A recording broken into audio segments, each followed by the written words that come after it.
ಭಾರತದಲ್ಲಿ ಪ್ರಾಚೀನ ಕಾಲದಿಂದಲೇ ಯಶಿ ಮುನಿಗಳಿಗೆ ವಿಶಿಷ್ಟ ಸ್ಥಾನವಿದೆ. ಇಂದಿನಿಂದ ಸಾವಿರಾರು ವರ್ಷಗಳ ಹಿಂದೆಯೇ ಋಷಿಗಳು, ಮುನಿಗಳು, ಮಹರ್ಷಿಗಳು ಸಮಾಜಕ್ಕೆ ಮಾರ್ಗದರ್ಶಕರಾಗಿ ನಿಂತಿದ್ದರು. ಆ ಕಾಲದಲ್ಲಿ ಅವರು ತಮ್ಮ ಜ್ಞಾನ ಮತ್ತು ತಪಸ್ಸಿನ ಮೂಲಕ ಸಮಾಜದ ಕಲ್ಯಾಣಕ್ಕಾಗಿ ಕೆಲಸ ಮಾಡುತ್ತಿದ್ದರು. ಜನರನ್ನು ಸಮಸ್ಯೆಗಳಿಂದ ಮುಕ್ತಗೊಳಿಸುತ್ತಿದ್ದರು.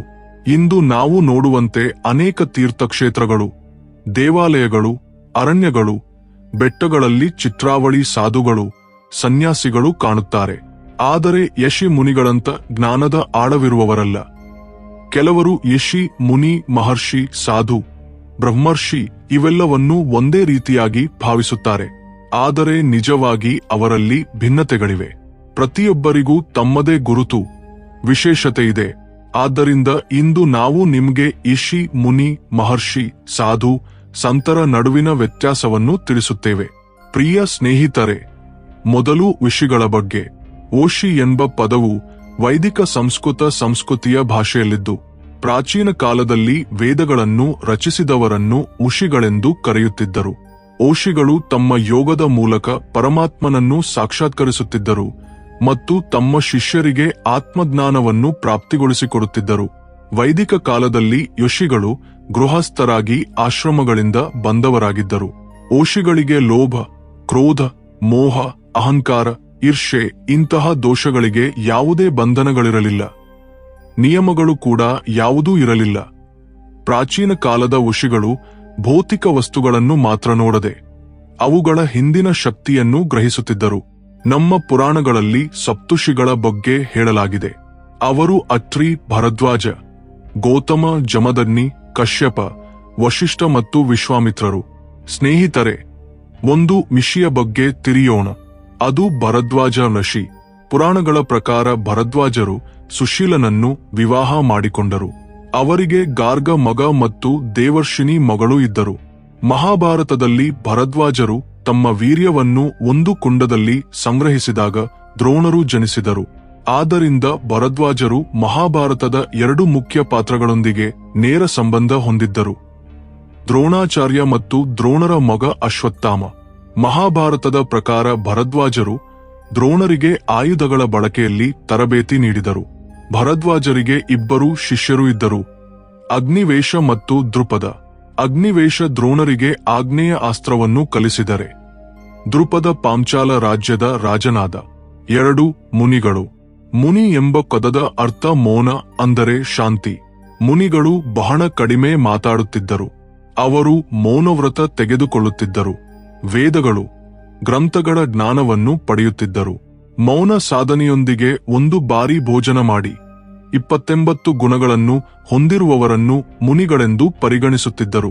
ಪುರಾತನ ಕಾಲದಲ್ಲಿ ಸಾಧನೆಯಲ್ಲಿ ಮೌನವನ್ನು ಪಾಲಿಸಿದ ಋಷಿಗಳಿಗೆ ಮುನಿ ಎಂಬ ಹುದ್ದು ಲಭಿಸುತ್ತಿತ್ತು. ಕೆಲವು ಋಷಿಗಳು ದೇವರ ಜಪ ಮಾಡುತ್ತಿದ್ದರು. ಅವರಲ್ಲಿ ನಾರದ ಮುನಿಯೂ ಇದ್ದರು. ಮುನಿಗಳು ಶಾಸ್ತ್ರಗಳನ್ನು ರಚಿಸಿ ಸಮಾಜದ ಕಲ್ಯಾಣ ಮಾರ್ಗಗಳನ್ನು ತೋರಿಸುತ್ತಿದ್ದರು. ಸ್ನೇಹಿತರೆ, ಒಂದು ಮುನಿಯ ಬಗ್ಗೆ ತಿಳಿಯೋಣ. ಅದು ನಾರದ ಮುನಿ. ಹಿಂದಿನ ಜನ್ಮಗಳಲ್ಲಿ ನಾರದರು ವೇದವಿದ್ವಾಂಸರ ಮನೆಯಲ್ಲಿ ಕೆಲಸ ಮಾಡುವ ಒಂದು ದಾಸಿಯ ಮಗನಾಗಿದ್ದರು. ಒಂದು ಬಾರಿ ಅವರು ಚಾತುರ್ಮಾಸ್ಯ ವ್ರತ ಆಚರಿಸುತ್ತಿದ್ದ ಕೆಲವು ಯೋಗಿಗಳಿಗೆ ಶ್ರದ್ಧೆಯಿಂದ ಸೇವೆ ಸಲ್ಲಿಸಿದರು.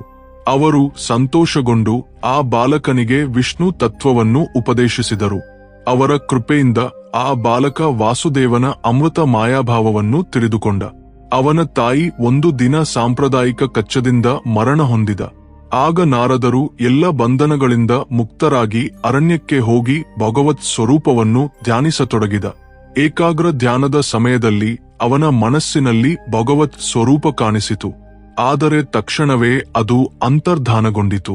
ಚಿಂತೆಯಲ್ಲಿ ನಾರದರು ಅರಣ್ಯದಲ್ಲಿ ಇರುಗುತ್ತಿದ್ದಾಗ ದಿವ್ಯವಾಣಿ ಅವರಿಗೆ ಇಂಥ ಆದೇಶಿಸಿತು: ಈ ಜನ್ಮದಲ್ಲಿ ನೀನು ನನ್ನನ್ನು ಪಡೆಯಲಾರೆ. ಆದರೆ ನನ್ನ ದರ್ಶನದಿಂದ ನಿನ್ನ ಸಂಶಯಗಳು ತೊಡಲಿ, ಅಚಂಚಲ ಭಕ್ತಿಯು ಬೆಳೆಯುತ್ತದೆ. ಈ ಶರೀರವನ್ನು ತ್ಯಜಿಸಿದ ನಂತರ ನನ್ನ ಪಾರ್ಷದನಾಗಿ ನನ್ನನ್ನು ಪಡೆಯಬಹುದು. ನಾರದರು ಸಂತುಷ್ಟರಾಗಿ ನಿರಂತರ ಹರಿನಾಮ ಜಪ ಮಾಡುತ್ತ ಕಾಲ ಕಳೆದು ಅಂತಿಮ ಕ್ಷಣದಲ್ಲಿ ತಮ್ಮ ದೇಹವನ್ನು ತ್ಯಜಿಸಿದರು. 3 ಮಹರ್ಷಿಗಳು. ಜ್ಞಾನ ಮತ್ತು ತಪಸ್ಸು ಅತ್ಯುನ್ನತ ಮಟ್ಟಕ್ಕೆ ತಲುಪಿದ ವ್ಯಕ್ತಿಯನ್ನು ಮಹರ್ಷಿಯೆಂದು ಕರೆಯುತ್ತಾರೆ. ಮಹರ್ಷಿಗಳು ಮೋಹಮಾಯೆಯಿಂದ ವಿರಕ್ತರಾಗಿ ಪರಮಾತ್ಮನಿಗೆ ಸಮರ್ಪಿತರಾಗುತ್ತಾರೆ. ಮಹರ್ಷಿಗಿಂತ ಮೇಲೆ ಬ್ರಹ್ಮರ್ಷಿಗಳು ಮಾತ್ರ ಶ್ರೇಷ್ಠರೆಂದು ಪರಿಗಣಿಸಲಾಗುತ್ತದೆ. ಗುರು ವಶಿಷ್ಠ ಮತ್ತು ವಿಶ್ವಾಮಿತ್ರರು ಬ್ರಹ್ಮರ್ಷಿಗಳಾದರು.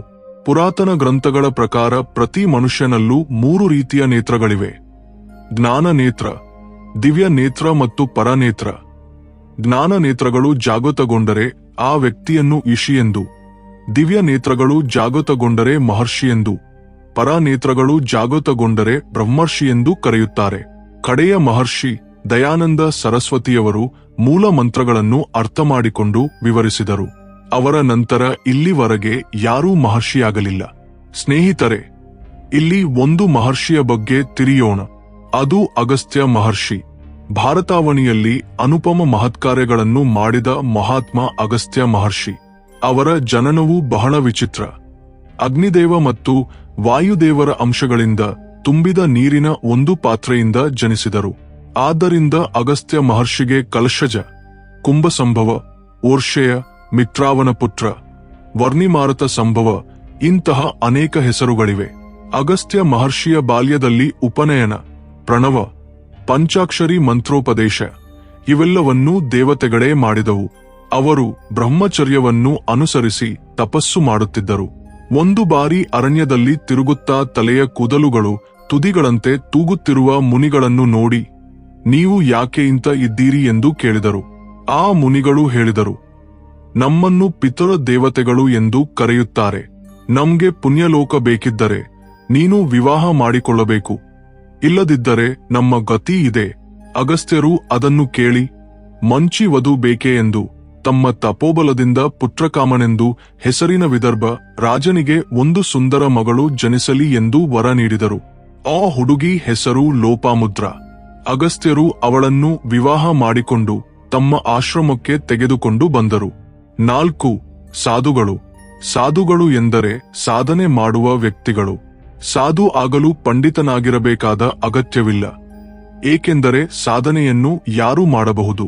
ಪೂರ್ವಕಾಲದಲ್ಲಿ ಅನೇಕರು ಸಮಾಜದಿಂದ ಬೇರ್ಪಟ್ಟು ತಮ್ಮ ಸಾಧನೆಯಲ್ಲಿ ಮಗ್ನರಾಗಿ ವಿಶೇಷ ಜ್ಞಾನವನ್ನು ಪಡೆಯುತ್ತಿದ್ದರು.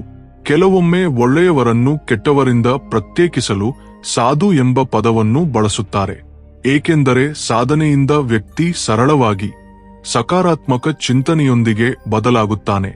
ಸಾಧುಗಳು ಯಾರಿಗೂ ಸಹಾಯ ಮಾಡಲು ಮುಂದಿರುತ್ತಾರೆ. ಸಂಸ್ಕೃತದಲ್ಲಿ ಸಾಧು ಎಂಬ ಅರ್ಥ ಸಜ್ಜನ. ಅಂತಹವನ ಲಕ್ಷಣ ಕಾಮ, ಕ್ರೋಧ, ಲೋಭ, ಮೋಹ, ಮದ, ಈರ್ಷೆ ಈ 6 ದೋಷಗಳನ್ನು ತ್ಯಜಿಸುವುದು.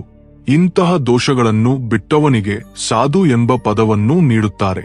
ಸ್ನೇಹಿತರೆ, ಇಲ್ಲಿ ಒಂದು ಸಾಧುವಿನ ಬಗ್ಗೆ ತಿಳಿಯೋಣ.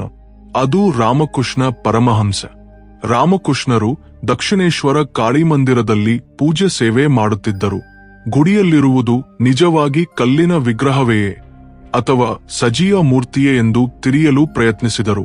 ಸಜೀವ ದೇವತೆಯನ್ನು ಪೂಜಿಸುತ್ತಿದ್ದರೆ ಆ ದೇವತೆ ಏಕೆ ಉತ್ತರಿಸುತ್ತಿಲ್ಲ ಎಂದು ಭಾವಿಸುತ್ತಿದ್ದರು. ಆ ಪ್ರಶ್ನೆ ಅವರನ್ನು ರಾತ್ರಿ ಪಚಾಟ್ ಮುಜ್ಮೆ ಮಾಡಿತು. ಇನ್ನು ಕಾಳಿಕಾ ದೇವಿಯನ್ನು ಪ್ರತ್ಯಕ್ಷವಾಗಿ ಕಾಣಲು ತೀವ್ರ ಪ್ರಾರ್ಥನೆಗಳೊಂದಿಗೆ ಪ್ರಾರ್ಥಿಸತೊಡಗಿದರು. ತೀವ್ರ ಭಕ್ತಿಯಲ್ಲಿ ಮಗ್ನರಾಗಿ ರೇಯಿಮಪಗಲು ಅಮ್ಮನ ಧ್ಯಾನದಲ್ಲೇ ಇರುತ್ತಿದ್ದರು.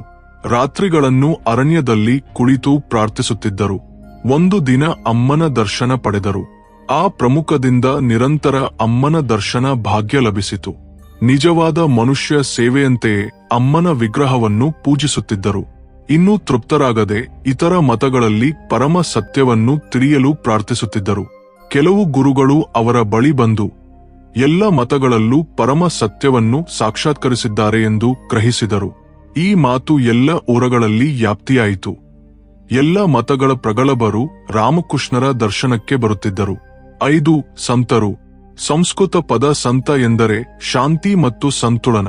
ಸತ್ ಎಂದರೆ ನಿಜವಾಗಿ ಬದುಕುತ್ತಾ ಆತ್ಮಜ್ಞಾನ ಹೊಂದಿರುವವ. ಇದರಲ್ಲಿ ಸತ್ ಕಬೀರ್ದಾಸ್, ಸಂತ ತುಳಸಿದಾಸ್, ಸತ್ ರವಿದಾಸ್ ಇಂತಹವರು ಇದ್ದಾರೆ. ದೇವಭಕ್ತನಾಗಿ ಧಾರ್ಮಿಕನಾಗಿ ಸಂತ ಎಂದು ಕರೆಯುತ್ತಾರೆ. ಮನೆ ಕುಟುಂಬವನ್ನು ಬಿಟ್ಟು ಮೋಕ್ಷಕ್ಕಾಗಿ ಅರಣ್ಯಕ್ಕೆ ಹೋಗುವುದು ಸಂತ ಆಗುವುದಲ್ಲ. ಆದ್ದರಿಂದ ಪ್ರತಿ ಸಾಧು ಮಹಾತ್ಮ ಸಂತನಲ್ಲ. ಲೋಕ ಮತ್ತು ಆಧ್ಯಾತ್ಮಿಕತೆಯ ನಡುವೆ ಸಮತೋಲನ ಕಾಪಾಡಿಕೊಳ್ಳುವವರೇ ಸಂತರು. ಸಂತರಲ್ಲಿ ಸಹಜತೆ, ಶಾಂತ ಸ್ವಭಾವವೇ ಇರುತ್ತದೆ.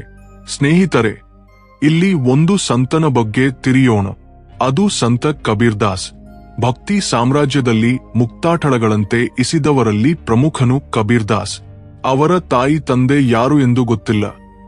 ಆದರೆ ಒಬ್ಬ ಬಡತನದ ಮುಸ್ಲಿಂ ಚೆನೆತಗಾರ ಕುಟುಂಬ ನೀಮ್ ಮತ್ತು ನೀರು ಅವರನ್ನು ಬೆಳೆಸಿದರು. ಅವರು ದುರ್ಬಾರ ದಾರಿದ್ರ್ಯವನ್ನು ಅನುಭವಿಸಿದರು. ಮೊದಲ ಹೆಂಡತಿ ಸತ್ತಾಗ ಎರಡನೇ ವಿವಾಹ ಮಾಡಿಕೊಂಡರು. ಆದರೆ ಅವಳು ಪರಮ ಗಯ್ಯಾಳಿಯಾಗಿದ್ದರಿಂದ ಜೀವನದ ಮೇಲೆ ವಿರಕ್ತರಾದರು. ಆ ಕಾಲದಲ್ಲಿ ಉತ್ತರ ಭಾರತದಲ್ಲಿ ಹಿಂದೂಗಳು ಮುಸ್ಲಿಮರ ಪರಸ್ಪರ ದ್ವೇಷಿಸುತ್ತಿದ್ದರು. ಮೂಢಾಚಾರಗಳು ವ್ಯಾಪಿಸಿದ್ದವು. ಇವೆಲ್ಲವನ್ನೂ ನೋಡಿ ಕಬೀರ್ದಾಸ್ ಮನೆಯನ್ನು ಬಿಟ್ಟು ದೇಶಾಟನಕ್ಕೆ ಬಿಟ್ಟು ಅನೇಕ ಯಾತ್ರೆಗಳು ಮಾಡಿ ವಿವಿಧ ಸ್ಥಳಗಳು ವ್ಯಕ್ತಿಗಳನ್ನು ಕಂಡು ಜ್ಞಾನಸಂಪನ್ನರಾದರು. ಕಬೀರ್ ಲೊದಿಲ್ಲ. ಆದರೂ ಅವರ ಉಪದೇಶಗಳನ್ನು ಶಿಷ್ಯರು ಗ್ರಂಥರೂಪಕ್ಕೆ ತಂದರು. ಅದರ ಹೆಸರು ಕಬೀರ್ ಬೀಜ. ಕಬೀರ್ ಶ್ರೀರಾಮನ ಭಕ್ತ. ಅವರ ಗುರು ರಾಮಾನಂದರು. ಅವರ ಮೂಲಕ ಜ್ಞಾನೋಪದೇಶ ಪಡೆದು ಜೀವನವನ್ನು ಪಾವನಗೊಳಿಸಿದರು. ಕಬೀರ್ 518ರಲ್ಲಿ ಮರಣ ಹೊಂದಿದರು. ಅವರ ಭೌತಿಕ ದೇಹಕ್ಕಾಗಿ ಹಿಂದೂಗಳು ಮುಸ್ಲಿಮರು ವಾದಿಸಿಕೊಂಡರು. ಕಬೀರ್ ಮುಸ್ಲಿಂ ಅಲ್ಲ, ಹಿಂದೂ ಎಂದು. ಭೌತಿಕ ದೇಹ ಮಾಯವಾಗಿ ಅಲ್ಲಲ್ಲಿ ಪುಷ್ಪಗಳು ಬೆಳೆದವು. ಈ ನಿದರ್ಶನದಿಂದ ಅವರ ಭಕ್ತ ಕಬೀರ್ನ ಮಹಿಮೆಯು ತಿಳಿದುಬಂದಿತು. ಅವರು 120 ವರ್ಷಗಳ ದೀರ್ಘ ಜೀವನವನ್ನು ಭೂಮಂಡಲದಲ್ಲಿ ಕಂಡರು. ಸ್ನೇಹಿತರೆ, ಈ ವಿಡಿಯೋ ನೋಡಿದ ನಂತರ ಯಶಿ, ಮುನಿ, ಮಹರ್ಷಿ, ಸಾಧು, ಸಂತರ ನಡುವಿನ ವ್ಯತ್ಯಾಸ ನೀವು ಚೆನ್ನಾಗಿ ಅರ್ಥಮಾಡಿಕೊಂಡಿದ್ದೀರಿ ಎಂದು ಭಾವಿಸುತ್ತೇನೆ. ವಿಡಿಯೋ ಇಷ್ಟವಾದರೆ ಲೈಕ್ ಮಾಡಿ, ಶೇರ್ ಮಾಡಿ, ಸಬ್ಸ್ಕ್ರೈಬ್ ಮಾಡಿ. ಜೈ ಹಿಂದ್, ಜೈ ಭಾರತ್.